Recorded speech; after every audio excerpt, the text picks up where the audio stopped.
Aperte o cinto, porque o que você vai ouvir agora pode mudar tudo o que você pensa sobre política, liberdade e o futuro da sociedade.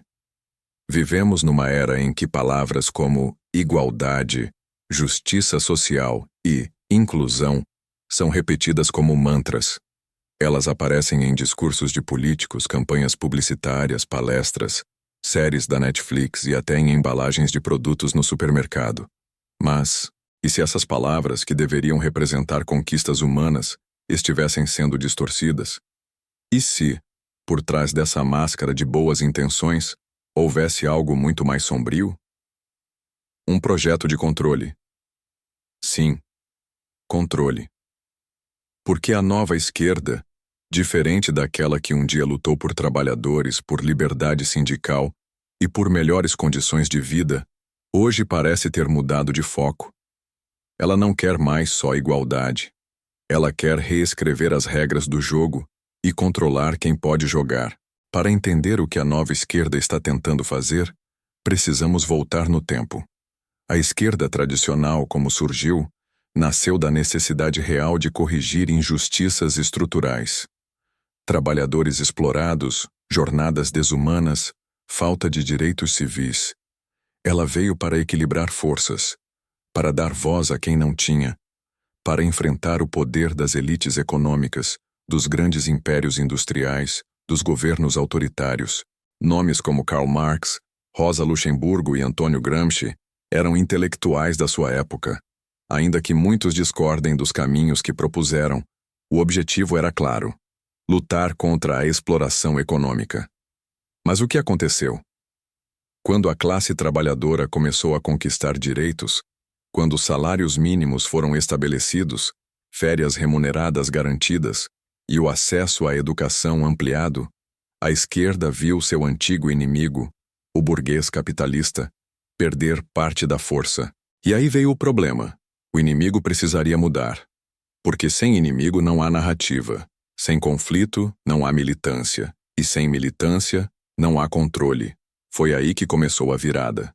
Se antes o conflito era entre ricos e pobres, agora a nova esquerda decidiu que o novo campo de batalha seria a cultura, o comportamento, a linguagem, a moral. Começaram a dizer que tudo é opressão, que piadas são violência, que tradições são perigosas, que opiniões divergentes representam ameaças à existência de grupos.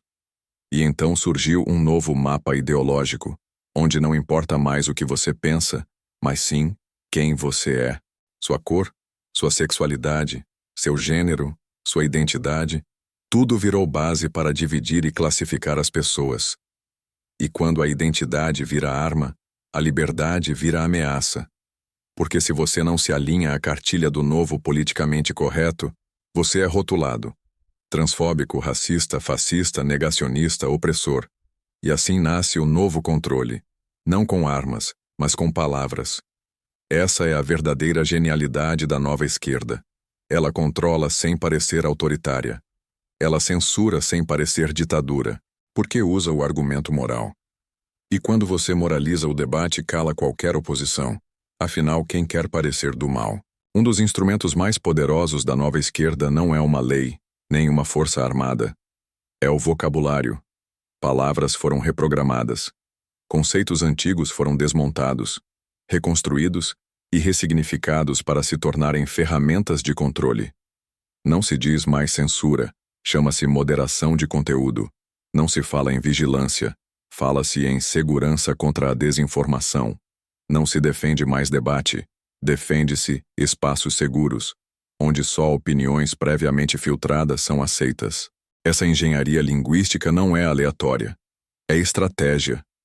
É Gramsci em ação, modernizado para a era digital. A cultura, dizia ele, é a verdadeira arena da batalha ideológica. E se você domina a linguagem, domina o pensamento. Porque quem controla as palavras, controla o que pode ou não ser dito.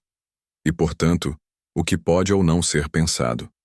É por isso que hoje você pensa 2 vezes antes de escrever um tweet, fazer uma piada, contar uma história ou dar uma opinião, porque qualquer frase fora da cartilha pode virar munição para um linchamento digital. A cultura do cancelamento é o braço armado da nova esquerda. Só que ao invés de usar tanques, ela usa hashtags. Ao invés de fuzis, ela usa exposições públicas. E ao invés de matar fisicamente, ela destrói reputações, carreiras, vidas. Artistas, jornalistas, médicos, professores, anônimos, ninguém está imune. Uma fala mal interpretada, uma opinião fora do script, um post antigo, tudo pode virar prova de que você é um monstro. E quando a internet decide que você deve ser cancelado, o julgamento é sumário, culpado até que se prove inocente, e mesmo assim, nunca perdoado. Mas o cancelamento não é só uma reação espontânea. Ele é parte do sistema de controle. Ele serve para disciplinar a sociedade, para dizer: olha o que acontece com quem pensa diferente. É o novo pelotão de fuzilamento, só que feito de likes, retweets e linchamento moral. A nova esquerda se diz inclusiva. Mas você já reparou que ela só aceita os diferentes se pensarem igual? Negros conservadores, mulheres de direita, gays que não seguem a agenda ideológica, todos esses são ignorados, ridicularizados ou até atacados. Porque a nova esquerda não luta por inclusão de verdade. Ela luta por adesão. Você só é bem-vindo se repetir o mantra, se concordar com o dogma, se vestir o uniforme. E aqui entra o paradoxo. Para combater o preconceito, criam novos preconceitos. Para lutar contra o autoritarismo, aplicam autoritarismo. Para combater a intolerância, praticam intolerância contra os intolerantes, ou seja, contra qualquer um que não siga o script. E tudo isso com a bandeira da virtude, com o selo da moral, com o tom de quem está do lado certo da história. Mas onde isso tudo desemboca? Onde a nova esquerda realmente quer chegar? A resposta é simples. No Estado. O controle cultural é só o começo. O objetivo final é o poder institucional. Porque controlar a cultura serve para controlar a política. E controlar a política serve para consolidar o controle sobre a sua vida. Eles querem decidir o que é verdade e o que é fake. O que é discurso de ódio e o que é liberdade de expressão. O que é aceitável e o que é criminoso. E claro, querem fazer isso não com diálogo, mas com leis, com comissões, com censura legalizada. O Estado, para a nova esquerda, não é uma ferramenta de garantia de direitos. É um instrumento de reengenharia social, um laboratório onde se decide quem merece liberdade e quem deve ser silenciado. Sim, é disso que estamos falando. Essa nova esquerda não age apenas dentro das fronteiras de um país. Ela se conecta a uma rede global de instituições, ONGs, bilionários com causas progressistas e organismos internacionais.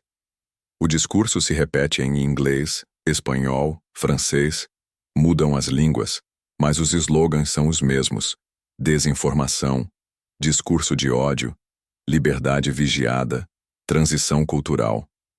A Agenda 2030 da ONU, por exemplo, carrega objetivos nobres, mas também esconde uma arquitetura de vigilância sutil.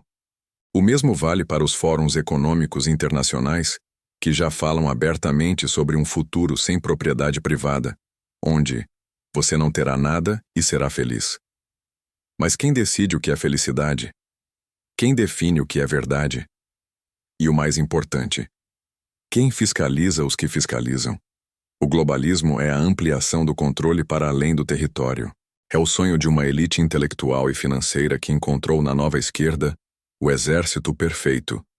Militantes dispostos, emotivos, com senso de missão e intolerância blindada por boas intenções. 3 pilares estão sendo sistematicamente desmontados: família, fé e identidade nacional. Não por acaso. A família é o núcleo mais resistente ao controle estatal. É onde valores são passados, onde as crianças aprendem a pensar por si mesmas, onde a cultura é mantida viva. Por isso ela precisa ser fragmentada, relativizada, descartada. A nova esquerda quer o Estado como pai e a ideologia como mãe. A fé é outra ameaça. porque ela dá ao indivíduo um senso de moral que está acima do Estado.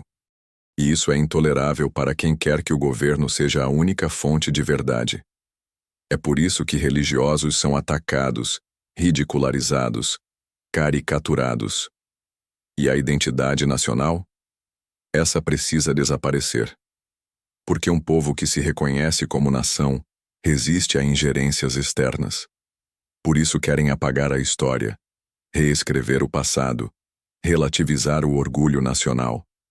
Criar uma população sem raízes, sem orgulho, sem senso de pertencimento. Porque assim ela se torna moldável. A nova esquerda avança porque muitos têm medo de reagir. Têm medo de falar, de ser cancelados, de perder o emprego, de serem chamados de radicais. Mas o silêncio não é neutralidade. O silêncio é anuência. E cada vez que nos calamos, a cerca aperta. A linha do aceitável se move. O campo de batalha se estreita. Hoje, eles tiram um livro das escolas. Amanhã, um canal do ar. Depois de amanhã, sua conta bancária. Liberdade de expressão não é luxo. É o primeiro bastião. E quando ele cai, todos os outros caem em sequência. Mas este vídeo não é só um grito de alerta. É também um chamado à ação. A primeira coisa é parar de pedir permissão para pensar diferente. Você não precisa de autorização ideológica para existir. A segunda é estudar. Conhecimento é resistência. Entenda a história, a filosofia, as estratégias de dominação cultural. Identifique o padrão. Não seja massa de manobra. A terceira é construir redes, grupos, páginas, canais, espaços onde o pensamento livre respire, onde o contraditório não seja pecado, mas um direito. A quarta é coragem. Vai doer. Vão tentar te silenciar. Mas lembre-se, quando você resiste, outros ganham coragem para resistir também. A quinta, e mais importante, é lembrar que essa guerra não é só política. É moral. É espiritual. É sobre o direito de ser humano em sua essência, com liberdade, com dignidade, com a capacidade de escolher o próprio caminho. Eles querem reprogramar a sociedade. Querem transformar cada cidadão em um número. Querem apagar a sua história, reescrever a sua moral, decidir por você o que é certo, o que é errado, o que pode ou não ser dito. Mas o maior erro da nova esquerda foi achar que podia fazer isso sem resistência, porque por trás das telas, por trás das câmeras, por trás da cortina de fumaça digital, existe gente acordando, gente que já entendeu, gente que não vai mais abaixar a cabeça. A nova esquerda não quer igualdade, ela quer controle, mas nós queremos liberdade. E liberdade, meu amigo, não se implora, se conquista.